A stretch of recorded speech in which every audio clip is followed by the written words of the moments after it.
Hi, everyone. Welcome to the Calm, Clear Mind podcast. And this podcast, as some of you will know, is a place for conversations about how meditation and Buddha's wisdom, Buddha's timeless wisdom, can really help everyone maintain a calm, clear mind in this sometimes chaotic and hectic world.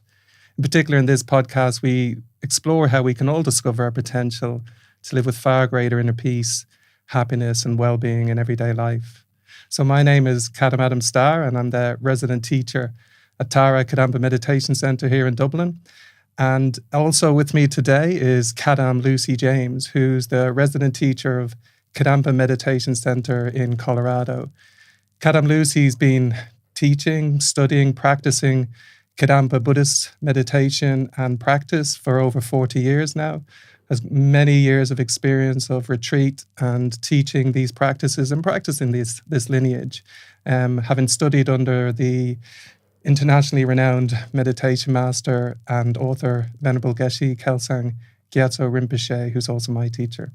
And so today we're going to explore many different topics and how we can all use this meditation and timeless wisdom to really, really transform how we experience our day and our life.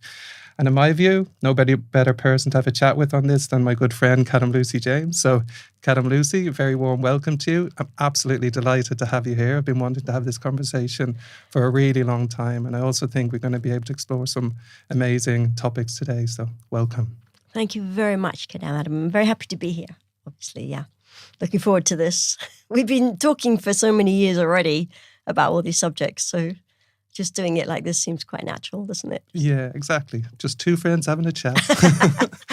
So I thought one of the topics that I thought we could just dive into straight away, and I think also it'll just be very practical for people and hopefully really helpful to people, is something you and I have been discussing. And I think it's something that it's become more and more obvious to me as time goes on, that when we're speaking to people at our individual meditation centers or just chatting to family and friends, it seems to me these days that a lot of people are getting to this point where they just feel mental busyness and distraction is just the norm. It's just the way things are, that we're going to have to carry that mental busyness and distraction throughout our life. It's almost like universally accepted that that's normal. But actually what's happening, I think, is more and more people are feeling discouraged when they think about meditation, because it's almost like we've resigned ourselves to our fate. I can't meditate because I'm so busy and distracted. But the challenge in all of that for so many people is that the way we get relief from the mental busyness and distraction is keeping ourselves busy and looking to temporary things to distract ourselves. So we get caught in this really unhealthy cycle of mental busyness and distraction. Of course, as you and I both know, when we talk to people at the centers who maybe come for the first time, it's almost like there's almost some implicit discouragement before they even sit down to meditate. So they feel discouraged. I can't do this. It's just not me. I'm not that kind of person. I'm so busy and distracted. But in reality, as we know, there is a way to kind of move through that gently, gradually over time, to move beyond the distraction and agitation and the mental busyness. And actually to develop a confidence in your ability to sit and meditate, and confidence in your potential to find deeper peace and happiness. So what I wanted to explore with you and really get your insight, because you have so much experience of this yourself, of helping people with meditation and so forth. What I wanted to get from you is some kind of practical steps that the average person, when they turn up and they feel that's me, mentally busy, distracted, I can't really meditate. What kind of help do you think, or what kind of practical steps do you think they can take to actually move beyond the mental busyness and distraction and develop confidence in their potential to meditate? So this one thing is the problem. The problem is that people are too busy in their minds, they feel they're too busy to meditate. So they start with this feeling of meditation's not for me. Like if I had a quid or a dollar or euro for every time someone said, I'm not able to meditate, I'm too distracted to meditate, I would be a rich woman by now. But it's a bit like someone going to the doctor who's got some ailment, and the doctor prescribes the perfect medicine, and the person replies, "Oh, actually, I'm too ill to take this medicine." It's the one thing that will, like you say, it's ironic because the solution to feeling busy and overwhelmed and chaotic and so on is to let go of our uncontrolled thoughts, to actually reclaim some mastery and experience some inner peace. which we all have within us, just deeply hidden at the moment, but it's there. But unfortunately, what we tend to do, as you just said, is that we tend to overcome the feelings of overwhelm and so on. We just turn to more distractions, more business, more uncontrolled thoughts. So there was a study they did some years ago, just to kind of outline the problem, first of all, before I get to some practical steps, because I think the point about the levels of overwhelm, busyness, and chaos, and just inability to just feel totally relaxed and still and happy and peaceful. It's no fun being in our heads all the time, having to think all day long, having no control over those thought processes, having to follow our anxiety, follow our depression, follow our sadness. This is no fun for anybody. It's just no longer any fun. If it ever was fun, it's definitely not fun. There's too much distraction, too many gadgets.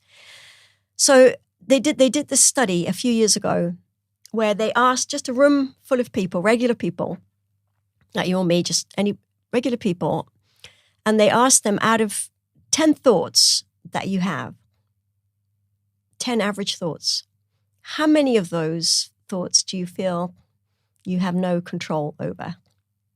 How many thoughts out of 10 do you feel you do not choose? And I was very curious to see the answer. This is just average people. And I've asked this question many, many times since to see if the answer was similar to what the researchers came up with. And you, Kadam Adam, you're not a representative sample because you have a much more, you've been doing this for years. You're very good at meditation and so on. But you ask an average person who's kind of new to all this, and the average answer, what people will say, and any of you who are listening to this at home, you can ask yourself this question: out of 10 thoughts that I have, how many of those do I feel I have no control over? I'm not choosing them. And the average answer is 9 out of 10, which is 90% of the time means that people are not choosing their thoughts. And if you ask, which I often do, why? What kinds of thoughts is it that you're not choosing? Are they happy thoughts? And the answer is no. What kinds of thoughts are there?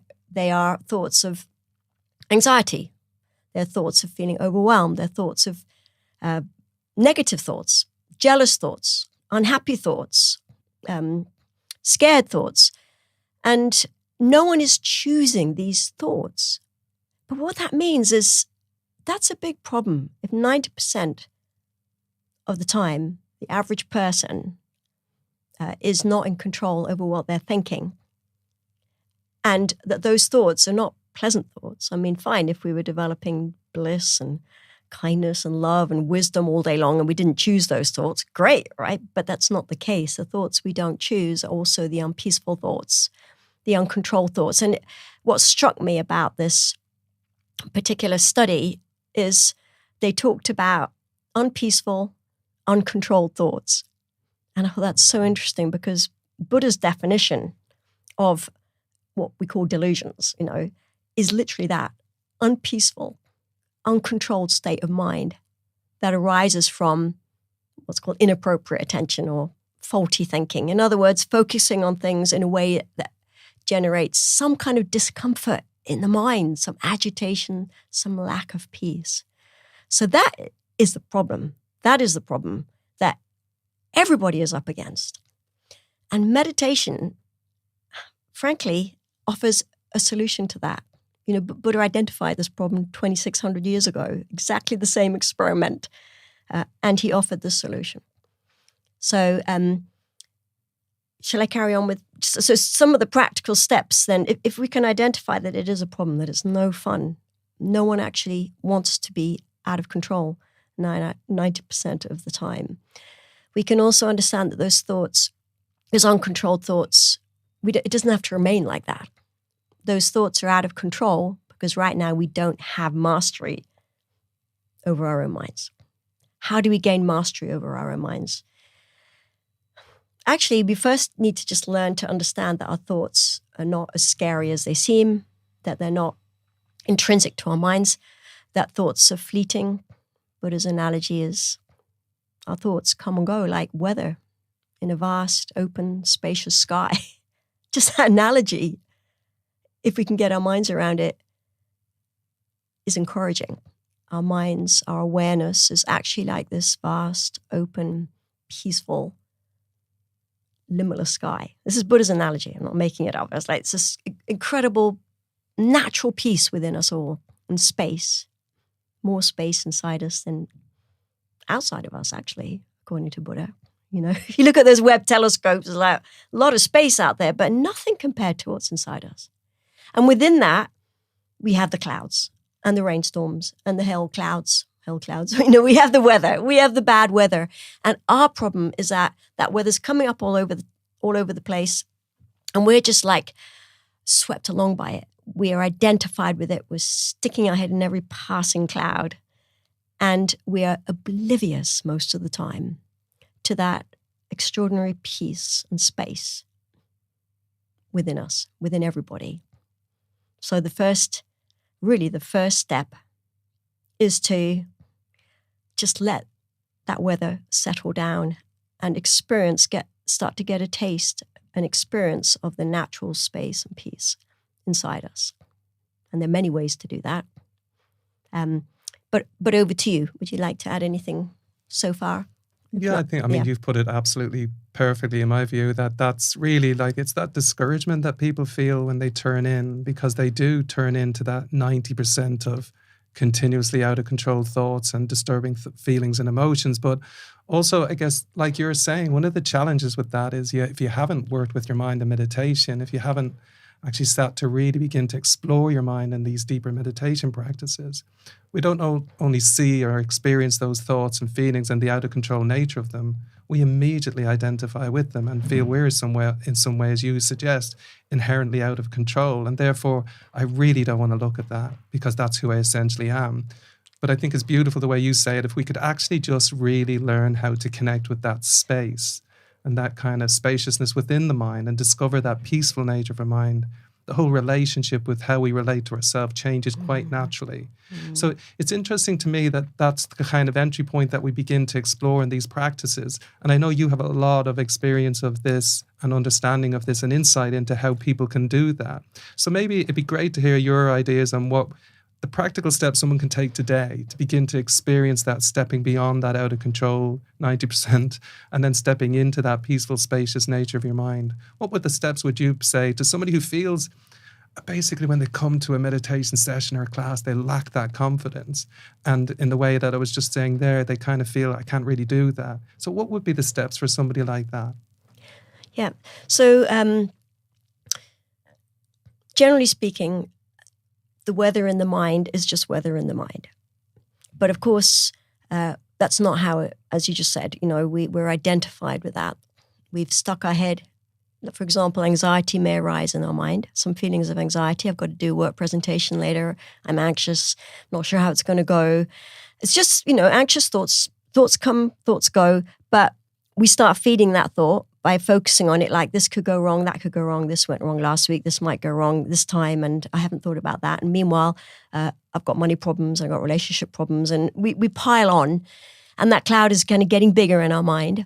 And we have stuck our head inside that cloud and thinking, this is me. I am anxious. Me, I am anxious. We're not thinking, a cloud of anxiety is just drifting across the vast, immense, boundless, blissful space of my clear awareness. No, we're thinking, this is me. I am anxious. So we are fully identified with that uncontrolled and unpeaceful thought. And if you've ever stuck your head in a cloud, I'm not sure that you have, but if you have, if you look around and your head's in a cloud, what are you going to see? In any direction you look, what are you going to see? You're just going to see the cloud. And this is what we do because we think, I am anxious. So now wherever we look, things are problematical. We can worry about literally everything if we have a mind to worry. If our mind is in a state of worry, everything can be sucked into that, cloud of worry. And we're identifying with it. And this is kind of a very important point because what meditation does is it enables us right from the get-go, even with the simplest breathing meditations, it enables those clouds to disperse, even just temporarily to begin with. But more importantly than that, we learn to recognize that the clouds are not who we are. That we have many, many versions of ourselves based on whatever weather is arising in the mind and whatever state of mind we're identifying with. Like, I'm anxious on Monday. I'm actually quite chilled on Tuesday. I'm full of like excitement on Wednesday, and I'm really depressed on Thursdays. It's whatever clouds are coming up in our mind, we latch onto them. This is me. This is me. I'm like this. I'm like this. But we're none of these things. If we ask ourselves, who am I really? We're not a cloud in the vast space of our mind. We're not our thoughts, and our thoughts are not us. So the first step of breathing meditation, for example, or another technique which I think is incredibly helpful, which is called, its colloquial title is Turning the Mind to Word. Its fancy title is Absorption of Cessation of Gross Conceptual Thoughts. Yeah, so that's Turn the Mind to Word. Where we start with this simple, we can start with just sitting, settling our mind, sort of settling our body, withdrawing a little bit into our heart, trying to feel a little bit more heart-centered than normal, and giving ourselves permission to take a little bit of actual time out. Just think, let me just try this. This might work, for 5 minutes. That's all it's going to take, 5-10 minutes max. Okay, I'm just going to try this. And we allow our mind to settle into our heart a little bit. And we start to maybe get a sense that in my heart there is this sense of space and peace, this clear sky that Buddha's talking about. And my thoughts, whatever's going through our mind at the moment, is like clouds arising, materializing, disappearing. Just become aware of that. We're kind of just getting a little bit more absorbed inwards. And then within that, we can do a little bit of, typically how I'd start this meditation on turning the mind to word is just spend maybe the first few moments, maybe a minute or so, allowing the mind to calm down, allowing the mind to slow down, allowing the mind to wisen up, because that's what happens when it slows down, not caught up with all the weather. And by simply focusing on our breath at our nostrils for a minute or two. Just that. It's so simple. You're breathing completely normally, but you're tuning into that sensation, breath at your nostrils, and you get the sweet spot. And you think, oh, okay, I'm there on my breath. Just like, when you're tuning the radio, there's all this static, but eventually you get to that beautiful music. So you're kind of doing that, just tuning into your breath. Just take a couple of minutes, breathing normally, tune into your breath, and then stay there for a minute or two, just with the breath. Don't follow any other object. And when the mind does follow another object, because it will, bring it back to the breath. Just do that for a little while, allowing the mind just to begin that process of, calming down, slowing down. I like to say wisening up. So then from that, we'll be feeling a little bit more centered. We'll be feeling a little bit more heart-centered. Because peace is always in the heart. This is one important thing. No one's ever experienced peace in their head. So in our heart we are. And at this point now, to turn the mind to word, such a great technique. It's kind of emergency triage for unhappy minds. We just feel like we stop paying attention to anything. We just stop thinking about anything. We stop perceiving anything. We think, I'm an inanimate object, like a stone or a piece of wood or rock. I'm just an inanimate object. I can't think. I don't think. I'm just an inanimate object. And we just stay like that. Any thoughts that come up, we just don't engage them. We just don't engage them because we're a rock. Rocks can't think, right? And by the way, we're a relaxed rock, not a rigid rock, very relaxed rock. Yeah, but we're not thinking because rocks don't think. And we're not paying attention to anything or perceiving anything. And we're just thinking, I'm an inanimate object, like a rock. We stay like that for a little while. And what happens is after a few minutes of this, 2 minutes maybe, if we're doing that, if we're not engaging in our thoughts, what happens is that we get this feeling of our conceptual thoughts, this busy activity, this cloud-like activity starts to dissolve away. It starts to just dissolve away. Why? Because we're not paying attention to it anymore. We're not thinking it. What happens to a thought? when we're not thinking it? What happens? Thoughts, they have no power. They have no power. They're only the power we give them. They only have the energy we give them. We stop thinking them, they have no choice but to go away. And then to switch analogies from skies and clouds to another analogy that Buddha taught, you can think of our mind as like this boundless clear ocean. And we can think that our thoughts, like water bubbles, have dissolved quite naturally back into the water from whence they arose. And as a result, a slightly deeper, more spacious and more peaceful level of awareness starts to emerge. And it feels good. The point about it is it's like, this feels good. This is peace. This is actual peace of mind. Our mind is naturally peaceful. And when we allow the unpeaceful thoughts to go away, even temporarily, we experience peace because it's already there. Such an important point for people to understand. We have peace inside us. It's not something we have to add from outside. And if we have peace, we already have some happiness. It's there already. So allowing those bubble-like thoughts to dissolve back into that natural peace, that natural clarity, we just stay there because it's enjoyable. We just abide there for as long as we can. And that's the gist of the meditation, honestly. But within that, we can inject some insight. So we have this natural peace. It's a real break. It's like a little mini vacation from all the chaos of our lives. We're like, really this is fun. This is so much better than the best spa, sauna, anything. This is like real mental, deep rejuvenation, relaxation. It really is. But within that sort of peaceful little vacation that we're giving ourselves, we're also injecting this insight, like I said, this wisdom. And basically we're just thinking, this is me. This is me. I'm not that anxious cloud. I'm not that depressed storm. I'm not the weather in my mind. This natural clarity, this peace, this feeling of hope, this feeling of contentment, this is actually me. This is me. We're changing our sense of ourself. And all we are is who we think we are. This is one of Buddha's obviously deepest insights. No self. There's no real self to be found anywhere. Who we are fundamentally is who we think we are. So if we impute or label or identify ourselves with this feeling of peace, then that's who we are. We think, this is me. I'm a peaceful person. I'm a peaceful person. Get used to that new sense of ourself. I'm a peaceful person. That is real refuge. That is real protection for our mind and for our crazy lives. And we can also think that within that, there's another element to it. There's a few elements, insights we can get from this, but one of them is that this peace,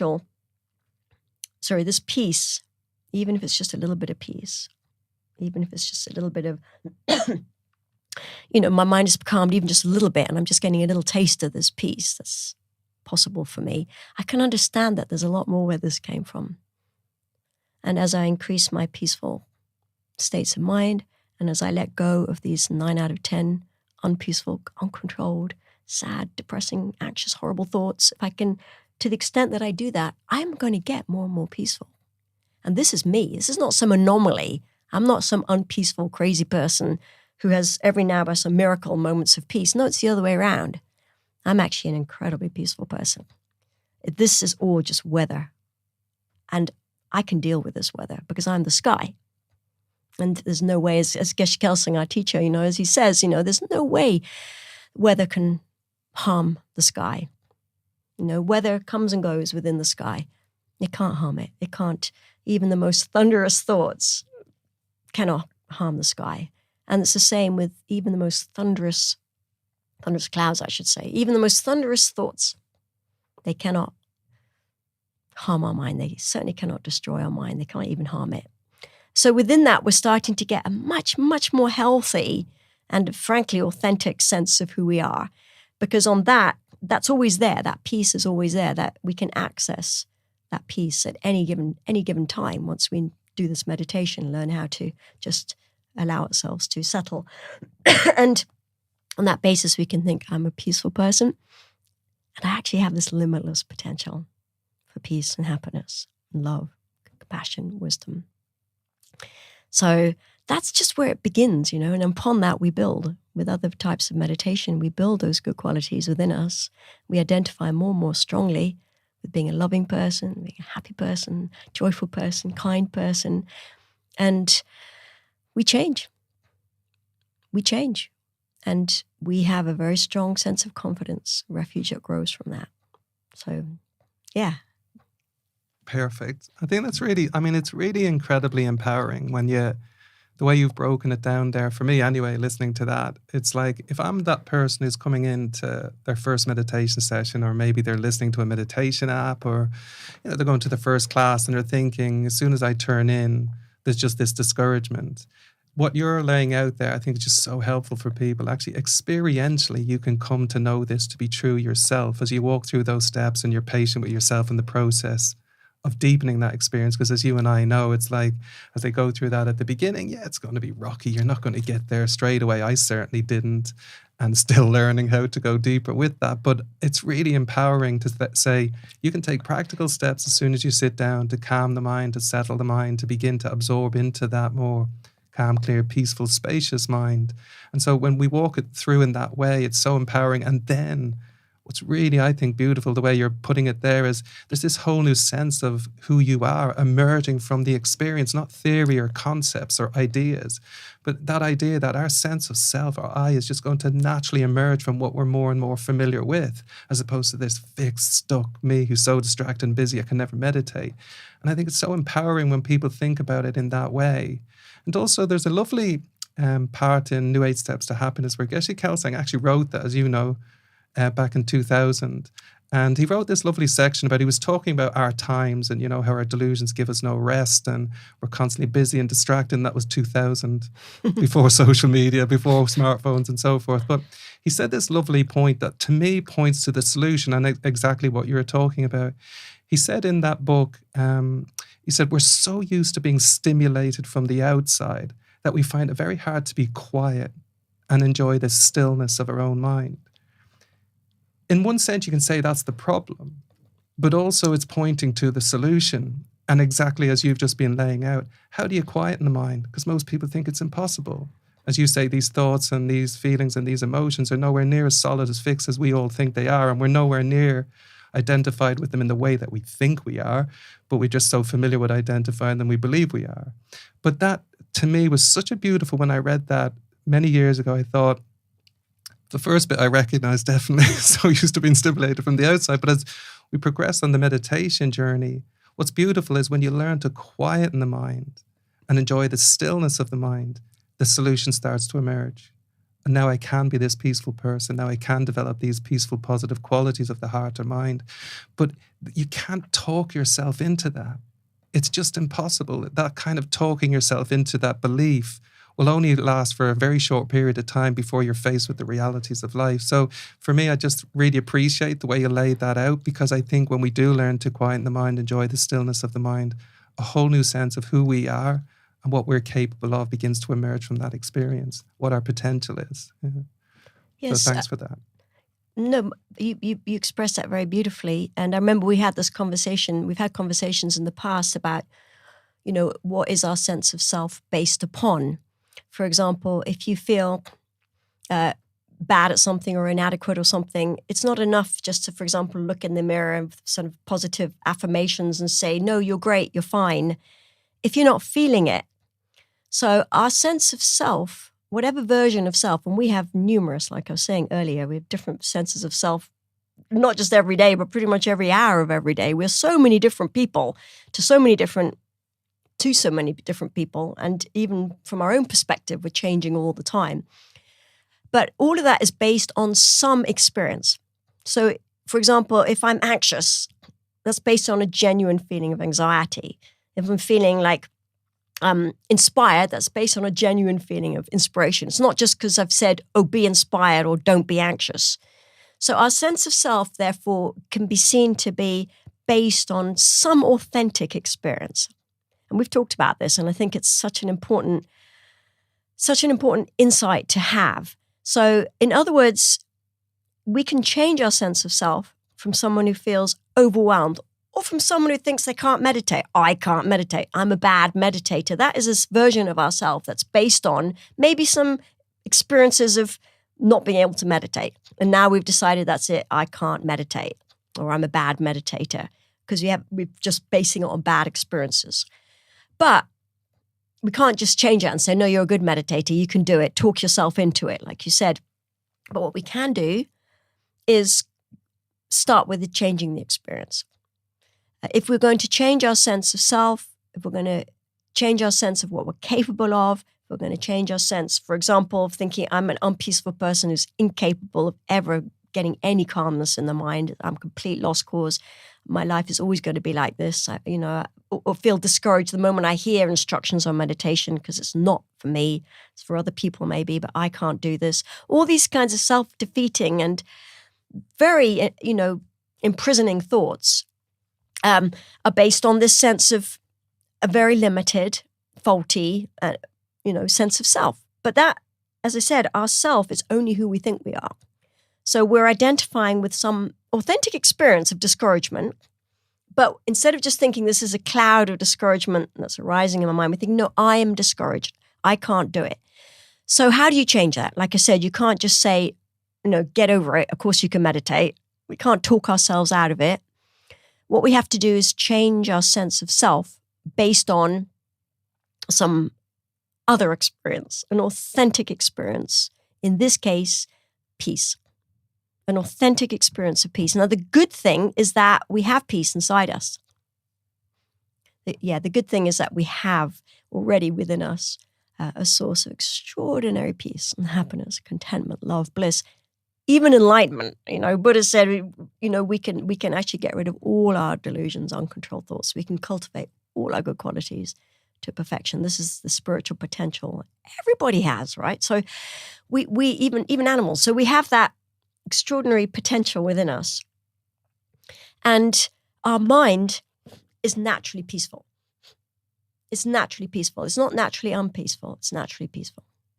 So what does that mean? That means the first step to changing our sense of self and therefore encouraging ourselves and feeling totally confident, optimistic, happy about ourselves, really loving ourselves, thinking we're great, thinking I can do this, is going to come back to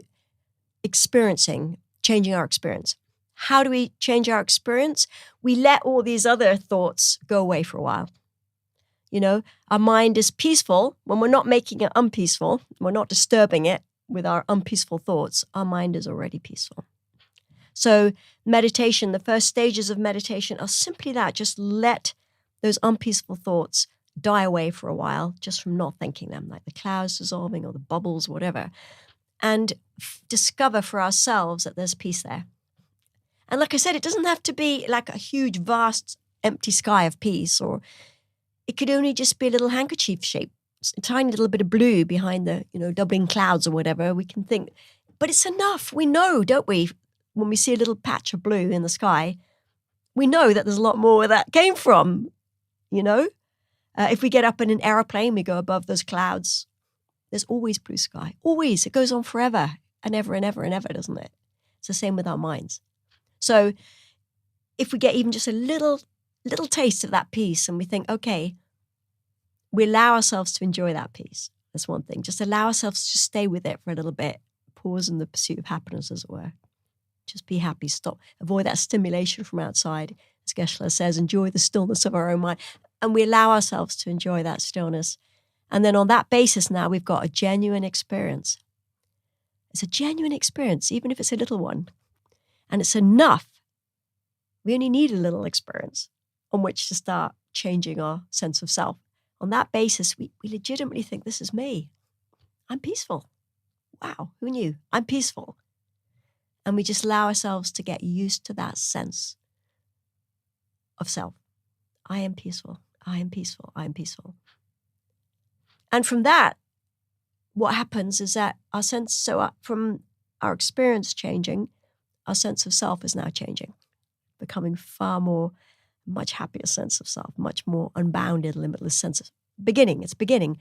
And on that basis, if we think I'm a peaceful person and I have this potential for peace, then naturally we're going to seek out opportunities to develop that peace because it's who we are.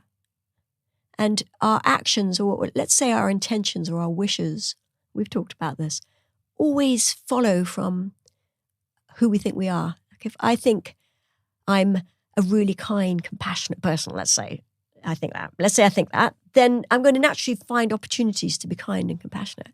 On the other hand, if I think I hate everybody and I'd like to be more kind and compassionate, but it's not really me, then we're not going to seek out those opportunities. It's self-defeating. Or if I think I'm an anxious person, like I said earlier, we're going to find a million reasons to be anxious in the day. But if we think, actually, I've got this, I'm a resilient person, then we see all the troubles that come up in our day as opportunities to show our resilience, and increase our patient acceptance and so on. So what we wish for, our intentions, arise from who we think we are. Who we think we are. Always. Always. And if you can see that in any of your versions of yourself, you see what they make you want. They just make you want more of the same. You've trapped yourself in this, like, if I think I'm anxious, then everything's about anxiety and so on. And we can see that, observe that in our own experience. So on that basis, because our intentions are now becoming more positive and more wise, and we think I'm a peaceful person, I have this limitless potential, then we naturally get interested in ways to increase that peace and increase our good qualities and have a happy life and help others. And it starts to arise very naturally, organically. We're not pushing it, we're not shoving it. It's just happening naturally. And from those intentions come good results. It's in a very, virtuous spiral cycle. You just get, as you know better than anyone, because we've talked about this relationship, this dependent relationship. And then from that, our actions are more positive and therefore our life starts improving, both in the immediate term, we start engaging in more positive actions, less self-harming actions and so on. But also because of karma, because all our intentions give rise to various experiences in our life, goes very deep, the power of intention, then we discover that our whole life is starting to change shape and quality. And we're starting to experience something our life is really changing, all coming from this change in experience and then the sense of self and so on. Would you agree with that? 100%. Yeah. I think it's just lovely the way you've laid that out, because I think anybody who's listening to this, who's wondering, like, where do I start from? Where does it get me to? And how does my life flow out of that? I think there isn't a better answer than what you've just walked through for somebody who's like completely new to this. And like most of us at the beginning, we really doubt it. And it's not easy. But the way you've laid that out there is kind of like, as you say, that dependent relationship as we change our experience, as we gain some experience in meditation and then more in daily life. Your view is just naturally going to begin to change because there is no fixed self. So your sense of self or your sense of I will emerge out of your changing experience. So your view of yourself is changing, your potential. And then from that flow, your intentions and your actions flow, and as you say, your results. But what I love about the way you've just explained that is anyone who's kind of doubting it today, we often simply don't doubt it because at the beginning we find it hard to do it. It's a bit like saying, I can't meditate. It's a bit like saying, well, when we're getting into that space, we're immediately identifying with those limitations and we don't feel there's some way through it. But the way you've laid it out there, I think anyone could really begin to develop some confidence through their own experience, not because we're saying it here, that it's entirely possible for everyone. And one of the things I used to love, Geshe Kelsing would say all the time, as you know very well, with familiarity, everything's easy. It's easy to get stressed out, anxious and overwhelmed at the moment because we're so familiar with it. Flip it around. It's increasingly easy to maintain a peaceful, positive, relaxed and resilient mind over time, not immediately, if we're more and more familiar with these practices. And the way I like to look at that in my own practice and what's really helped me is just taking that super relaxed approach. Don't aim for perfectionism. Perfectionism is just some kind of manifestation of our grasping mind. We're seeking this perfectionism. But actually, it's the idea of like what he's saying there. To me, the way I translate that back into how I try to practice, at least, is this idea of wherever you lean, you eventually naturally land. So as you're saying, if you're leaning into that experience daily, your life is starting to flow out of that more consistently, and you land in that place where you're identifying with your potential to change and to find a deeper peace and happiness. And of course, if we're constantly leaning into anxiety or stress or worry or fear, eventually we're going to land in this place because of the way our mind functions. We're going to grasp at that sense of self. I'm this anxious, fearful, overwhelmed person. So the good news is what's easy to you today, overwhelmed, distract, anxious, you can use that same understanding to begin to reverse the leaning. Lean in meditation, super relaxed. Don't push yourself, put pressure on yourself. And as you're explaining perfectly there, Lucy, it just naturally begins to flow out of that. Of course, there's work to be done. It's not all natural and easy all the time. However, what I'd love to now explore, and even in the context of that, is actually how then does somebody, because I know this is a topic dear to your heart and also a topic I've often been inspired by conversations with you on this. When people are feeling flat and they're just having a rubbish day, which all of us do, you have a rubbish day, you're feeling really flat, you're feeling de-energized, you don't have a peaceful, positive mind or nothing close to a peaceful, positive mind. One of the practices that Geshe Kelsang talks about in the book Meaningful to Behold, which I absolutely love that book, as do you. But I love it because he's talking about, basically he says there's this path to enlightenment that we're, training in Buddhist meditation and practice, but also just for most people on the podcast, just what it means is a path to ever-increasing peace and happiness and freedom from suffering. He said this path is basically the progressive development of our positive qualities of mind. And he says the most simple and effective practice we can engage in is to rejoice in virtue. So what I'd love to explore with you is how that practice of rejoicing, anyone can practice in daily life, even if you're not a meditator, to access a peaceful, positive mind and to begin to develop increasing confidence in that potential for deeper peace and happiness. Because I know this is something you and I have talked about so much over the years. And, from my experience of you, I'd say you embody that act of rejoicing or that practice of rejoicing. And now I'm turning your face red. But anyways, what I'd love to see is how do people practically do that? And what exactly is it? Rejoicing. Mm-hmm. How does somebody engage in that in normal everyday life? And how does that change your life and how you relate to your potential to change? I'd love to hear from you on that. So one thing I'll say, just quickly going back to what you were saying earlier about it being leaning into it being a process, it's important from the outset of our meditation practice to see this as something that we enjoy, not as something that's we have to check on our healthy to-do list, like eat enough lentils, do your meditation practice.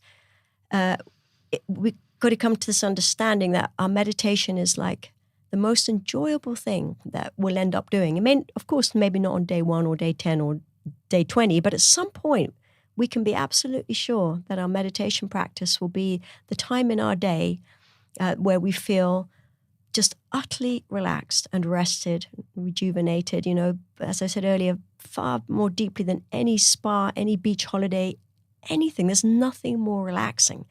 So understanding that and having the sense of, I'm going to enjoy this. I'm not doing this because I feel I have to. I'm doing it because this is actually a source of joy. I think that's a really important attitude. And even if it's only a few minutes, there's this expression also in Meaningful to Behold about the elephant who dives into the lotus pool in the heat of the midday sun. That kind of pleasure of like that relief is what we need when it comes to approaching our meditation practice. In kind of our sitting meditation practice, you think, I've got 5 minutes. I can just be like an elephant plunging into a lotus pool, the heat of the midday sun, all gone. Such a relief. And that feeling doesn't take that long. Yes, the path to enlightenment takes a little while, right? But the immediate feelings of just feeling more relaxed, more contented, more peaceful, doesn't have to take that long if we understand that meditation is fundamentally enjoyable. So I think people miss that bit.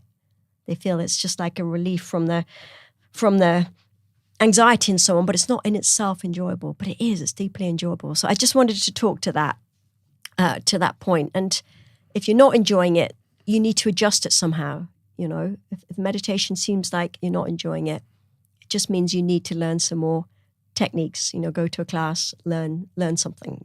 but because it is basically very enjoyable if we're doing it properly. And just to that, if I may add to that point, we're talking about meditation in the sense of we sit down, we close our eyes, we allow our cloud-like thoughts to dissolve away, and we start feeling that inner peace. Oh, this is great, lovely. That's all what we might call sitting meditation, like what we do sitting down. But as you know, of course, meditation is a whole way of life.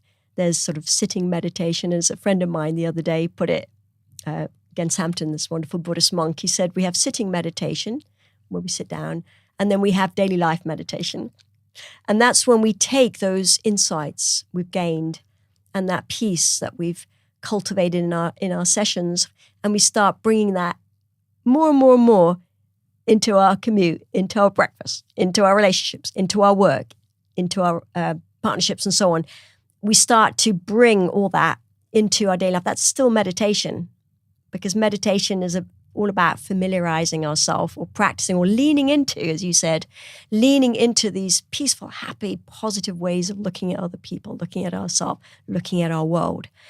So one way, based on this understanding that we can start leaning into different ways of thinking, one of the kind of crucial ways is rejoicing.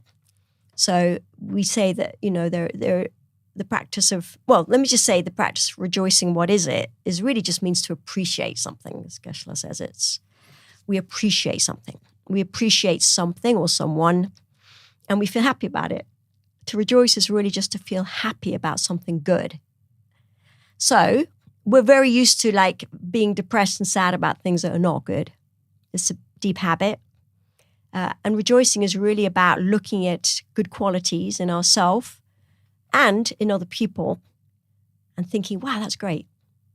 I love that. I love that. I love that that person is feeling happy. I love that that person's got that promotion. I love that that person is doing well in life. Now, the reason we don't normally do that is because we're so insecure.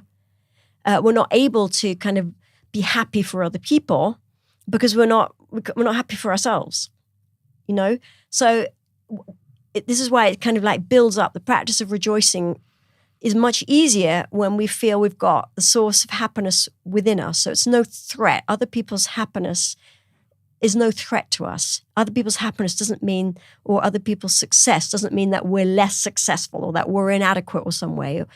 The opposite of rejoicing, of course, is jealousy, competitiveness, this kind of thing, envy. And these are all deeply insecure states of mind that come from thinking my happiness comes from outside of myself. And I don't have enough of it. I don't have enough success in my own life. I can't be going around feeling happy for other people. I don't even have any success in my own life. But the fact is, if we understand that we do have all the peace and happiness within us, we're starting to get a taste for that. We're starting to feel that for ourselves, and we're starting to develop confidence. Then we're now in a position to feel happy for other people. And one of the most beautiful things about the practice of rejoicing is that when we feel happy for other people, we feel happy. We're literally sharing in their good fortune. We're literally sharing in their happiness. So it's a very swift, effective, simple method to feel happy. When you see a mum and their kids just won a race or something, or their kid's incredibly happy and excited about something, and the mum is just, oh my gosh, happy. Because that mum is feeling that child's happiness. It's not her happiness, it's her child's happiness. But you could be forgiven for thinking she's even happier than the child because she loves the child, but because she feels that happiness. So that's kind of the attitude of rejoicing is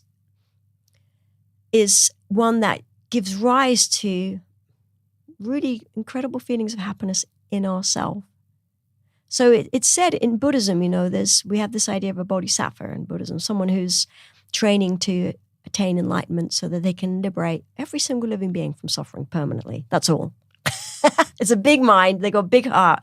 And the two main practices of a bodhisattva, one of them is compassion, which most people can understand that Buddhism is all about compassion, not harming others, seeking others, freedom for others, wanting others to be free from suffering.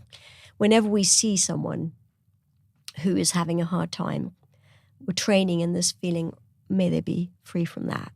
And may they be free from the causes of that, the delusions in their mind. And may they compassion is something that we have so many opportunities to develop every single day of our life. Wherever we go, everyone's got problems. There's no one who doesn't have problems. And compassion is that acceptance that they've got problems. I want them to be free from those problems. It's just that. It's that mental, it's that reaction to anyone experiencing suffering. There's this feeling of, may they be free. May they be free. And very, very beautiful, powerful mind that leads us to enlightenment. But there's another main practice of a bodhisattva, which is rejoicing. And this is where whenever someone who's training their mind, wanting to improve all their good qualities, when they see someone who's doing something good or experiencing some happiness or some joy, some good fortune, that is an opportunity for them to feel good about it. Just to feel, that's great. I'm really happy about that. I'm really happy about that. And every day, whatever we come up against, we're either got an opportunity to develop compassion, or there's an opportunity right there to develop this very happy mind of appreciation. I'm just so happy for this person. So it's basically a practice. Rejoicing is something we train in, and it does, like I said, start with this understanding that I don't need their good fortune or their happiness. I have it already within me. So based on the fact that I'm already understand how to be happy within, I can afford to be happy for everyone else. It's kind of where it starts. Otherwise, jealousy, insecurity is always going to get in the way. But once we're working with that, there are so many opportunities in the day to feel good.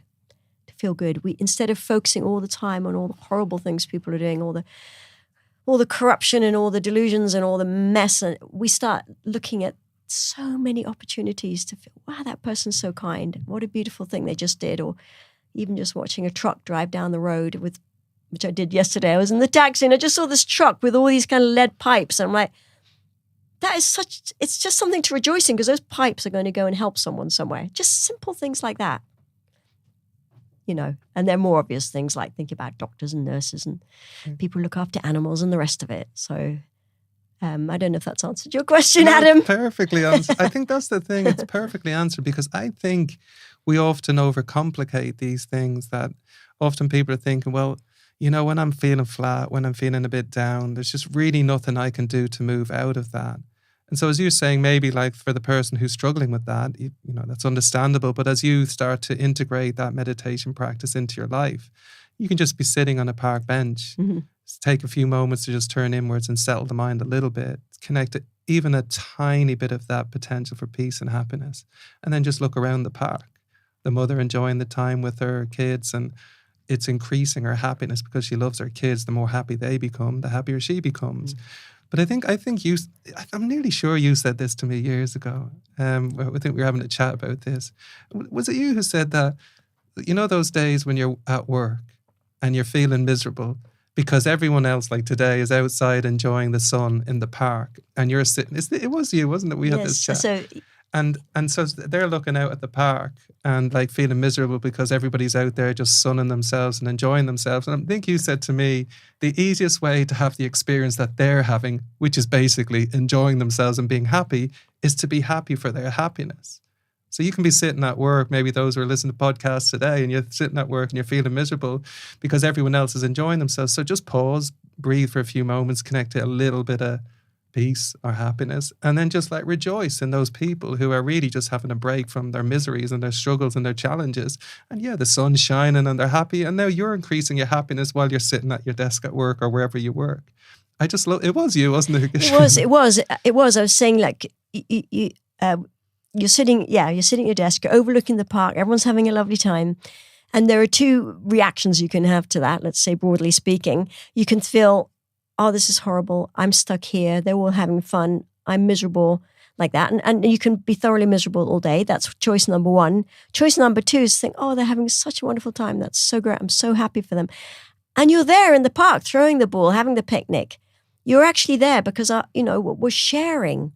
Rejoicing is about sharing in others' happiness, appreciating them, feeling happy about it, and it makes us happy. This is the thing, we have to come to understand that meditation helps us to understand that we don't need to allow the world to dictate to us how we feel about it. At the end of the day, we decide how we feel about the world rather than the world deciding how we feel about it. Same with other people's behaviors, activities. We can look at someone else. We get to decide how we feel about that ultimately. Well, not even ultimately. Straight away, we get to decide. It's not how other people are behaving that determines how we feel about that behavior. You know, the whole point about meditation is to reclaim that ability to determine how we feel, think, and contemplate what's going on. So rejoicing is just one of these very, very practical, and there's so many opportunities for every day, a way to feel good about others' happiness and joy and good fortune. And like you said, people have such hard lives a lot of the time. To see someone kicking a ball around the park and feel, oh, I'm not getting to kick a ball around a car, it's churlish, isn't it? Whereas if we just think, they're so wonderful, they got a break, they're out kicking a ball, and we just feel happy about it, that's our choice. And it will make us feel great. It will make us feel like we're there joining in the game with them. So this is the thing about meditation, isn't it? And about Buddhism in general, is that we start to choose our thoughts. Coming back to what I said right at the beginning, that study, how many thoughts out of 10 do we not choose at the moment? 9, right? But in the practice of meditation, we're learning to change that. So we can choose 2 out of 10 thoughts, and then 3 out of 10. And eventually we're choosing all our thoughts through the practice of meditation. We're learning to think how we want to think about the world. And we are infusing our thoughts with wisdom. We're infusing our thoughts with love, compassion, acceptance. All this anybody can do. This is the thing. Anybody can do. It's not rocket science, actually. It's quite a natural activity. Once we know how to do it, it's something that anybody can do. And it would just revolutionize our lives, transform our lives, transform the lives of people around us. It's just a win-win. Yeah.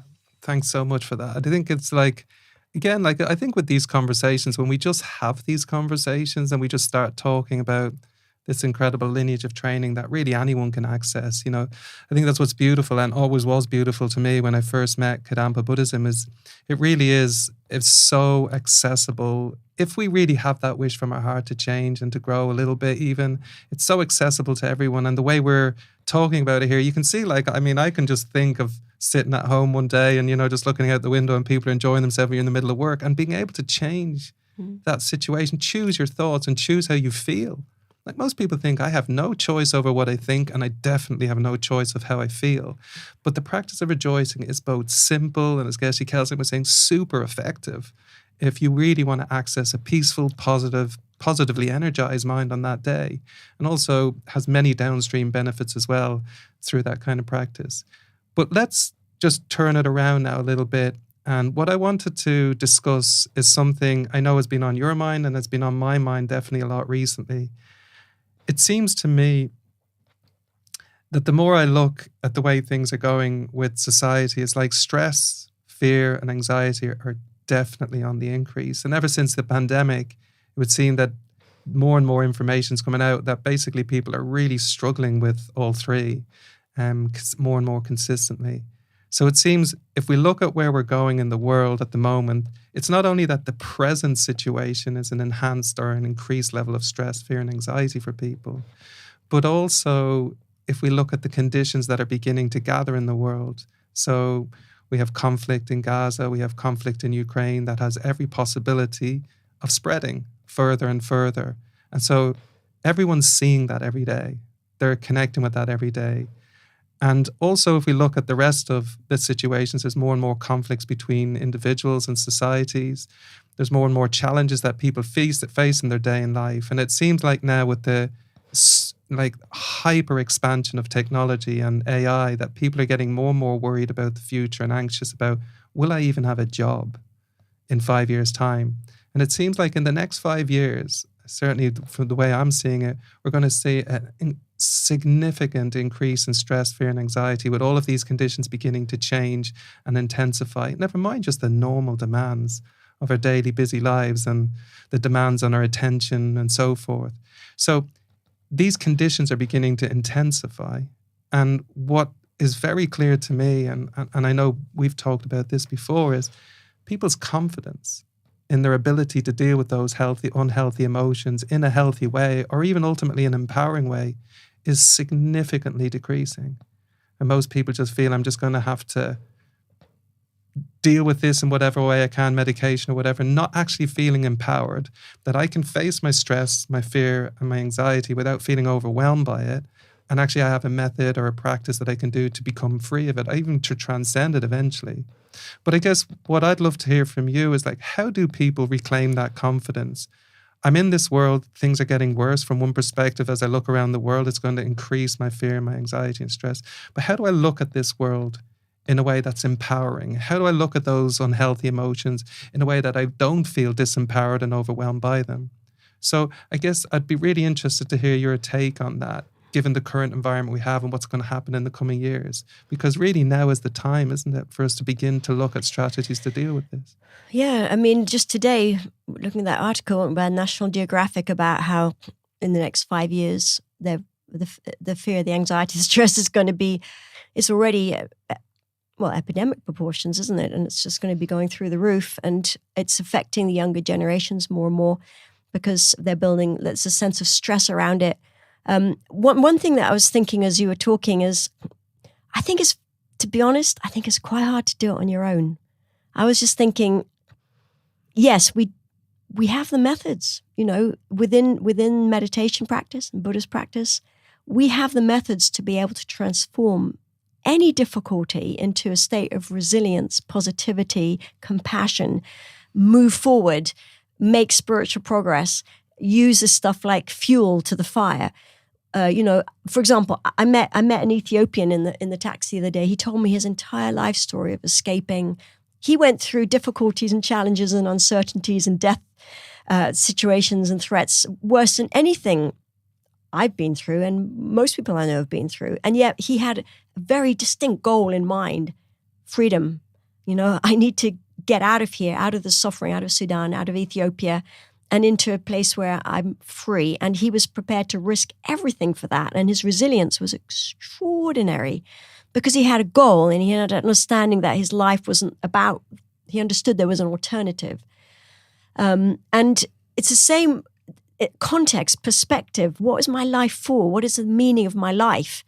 If it's just about being sucked into all this and being a cog in the machinery, and that's what life is, there's going to be no getting out of it. So that context, that perspective comes from thinking about spiritual things, to be fair, to think about what is the meaning of my life? What is the meaning of my life? What can I do with this life? But what I also think is it's if you're surrounded by people who are utterly uninterested in the meaning of life in that sense and are just sucked into the virtual worlds and sucked into the hallucinations and the fevered imaginings of, you know, virtual reality and the rest of it, that's going to be very hard to find your own way through that. It's like if you're living in a kind of hallucinatory universe, let's say, and you know there must be more to life than this, but everyone around you is like, no, just play more, work harder, do this, you know, they're all trapped in it with you. There's no perspective. How do you, on your own, get out of that hall of mirrors, as it were? I think it's very hard. So one piece of advice is, yes, know that the methods exist within meditation and Buddhist practice and have done for, you know, thousands of years to find our way through this and to a state of utter clarity and bliss and the rest of it. We've all got that capacity. But you don't have to do it alone. You know, find meditation classes, honestly. Find meditation classes. If you happen to live around Dublin, please go to Kadam Meditation Centre. Find Kadam Adam. He's a brilliant teacher. I know that's a plug, but I mean it because there's a community there of people who are thinking outside the box, literally thinking outside of those virtual reality goggles. They've taken them off. They're thinking about the bigger issues in life. We need to kind of find our community, people who are interested in what is the real meaning of life. We're not just like robots. We're not physical, you know, we have so much that we can do with our lives. We can experience such deep levels of peace and love and compassion and joy. It's all in us waiting to come out. But as Geshe-la says in that quote, we're so busy being stimulated from the outside. We can't even enjoy the stillness of our own mind, let alone all these other good qualities. So find people who are interested in that. So you're not doing it on your own. Ideally, find a meditation class if you can. I think it's impossible to do these things all alone. I actually do. So you can learn a lot on your own, but to really keep, to keep the encouragement going, to see the inspiration around you, to see the example, the community, what is lacking in our society today, more than almost anything else, is community, isn't it? Just this feelings of isolation, being cut off, I read something just 2 days ago about young men and women, but suffering such deep degrees of loneliness from these fractured lives that we have. Everyone's watching different things. Everyone's in a different world, effectively. How do they even talk to each other? We need that sense of belonging, that connection, that community. And I think really when it comes to transforming all these huge, huge challenges, we need to see examples with our own eyes of people who are doing it. So that's I think, an important component. Yeah, I think that's incredibly powerful as well, because I think often when people think, I need to sort out this stress, fear and anxiety, we often feel disempowered just simply because we think I have to do it on my own. And there isn't really something I can turn to, a lineage I can turn to that actually helps me genuinely deal with that stuff on a daily basis. Now, it doesn't mean that every day, as we know, is perfect, but it just gets better as you start to turn to reliable methods and you start to experience them experientially. You start to gain that experience in your heart, like you've been talking about through this whole podcast. You start to develop your confidence, but the way you develop that confidence is relying upon people who can inspire you, or a teacher who can help you and guide you in that way, so that you actually get to that experience yourself and you develop your own inner teacher, your own inner wisdom that guides your life. But I think it's also comes back, circling back on what you've been talking about essentially through this whole podcast. In the book, Living Meaningfully, Dying Joyfully, which for me is one of the most amazing books I've ever read. Every time I read it, I'm deeply moved by it. But in that book, Geshe Kelsang says, if we learn to control our mind through correct meditation, we can overcome all fear and anxiety. Every time I reflect on that or meditate on it, I'm sure it's the same for you, it blows my mind. Because most people think the idea of overcoming all fear and anxiety is an absolute impossibility. And so what they're thinking is, I can smooth off the rough edges of my fear and anxiety, but I can't actually transcend fear and anxiety. And that's entirely understandable that people feel that today.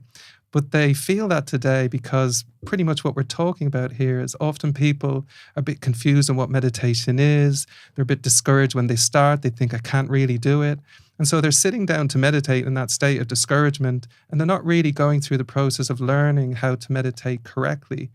And I think you put it beautifully there earlier on when you said, when we try to understand meditation more deeply, it isn't about just sitting in a formal meditation session in the morning and that's it.